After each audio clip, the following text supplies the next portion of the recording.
You will hear a student called Russ consulting his tutor about a presentation he is preparing on nanotechnology, the study of materials on an extremely small scale.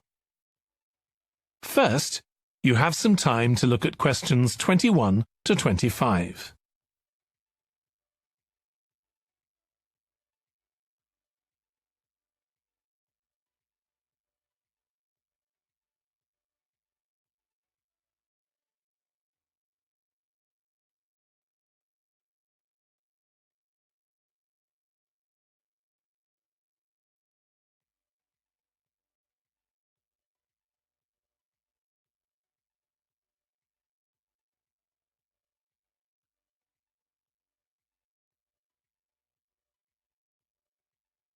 Now listen carefully and answer questions 21 to 25.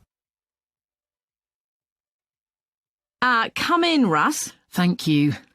Now, you wanted to consult me about your class presentation on nanotechnology. You were due to give it next week, aren't you? That's right, and I'm really struggling.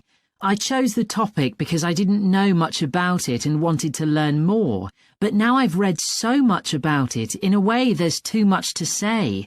I could talk for much longer than the 20 minutes I've been allocated. Should I assume the other students don't know much and give them a kind of general introduction, or should I try and make them share my fascination with a particular aspect? You could do either, but you'll need to have it clear in your own mind. Then I think I'll give an overview. OK.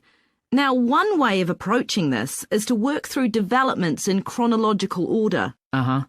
On the other hand, you could talk about the numerous ways that nanotechnology is being applied. You mean things like thin films on camera displays to make them water repellent and additives to make motorcycle helmets stronger and lighter? Exactly. Or another way would be to focus on its impact in one particular area, say medicine or space exploration. That would make it easier to focus. Perhaps I should do that. I think that would be a good idea. Right. How important is it to include slides in the presentation? They aren't essential by any means, and there's a danger of tailoring what you say to fit whatever slides you can find. While it can be good to include slides, you could end up spending too long looking for suitable ones. You might find it better to leave them out. I see. Another thing I was wondering about was how to start.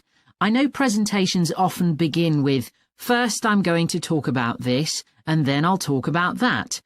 But I thought about asking the audience what they know about nanotechnology. That would be fine if you had an hour or two for the presentation, but you might find that you can't do anything with the answers you get, and it simply eats into the short time that's available. So maybe I should mention a particular way that nanotechnology is used to focus people's attention. That sounds sensible. What do you think I should do next? I really have to plan the presentation today and tomorrow. Well, initially, I think you should ignore all the notes you've made, take a small piece of paper and write a single short sentence that ties together the whole presentation. It can be something as simple as, nanotechnology is already improving our lives. Then start planning the content around that. You can always modify that sentence later if you need to. OK. Before you hear the rest of the discussion, you have some time to look at questions 26 to 30.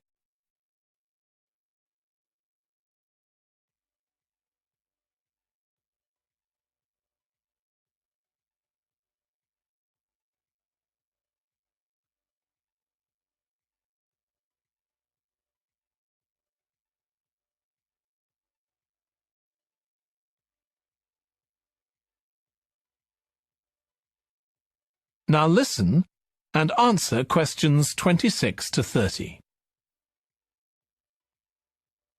OK, now let's think about actually giving the presentation. You've only given one before, if I remember correctly, about an experiment you'd been involved in. That's right. It was pretty rubbish.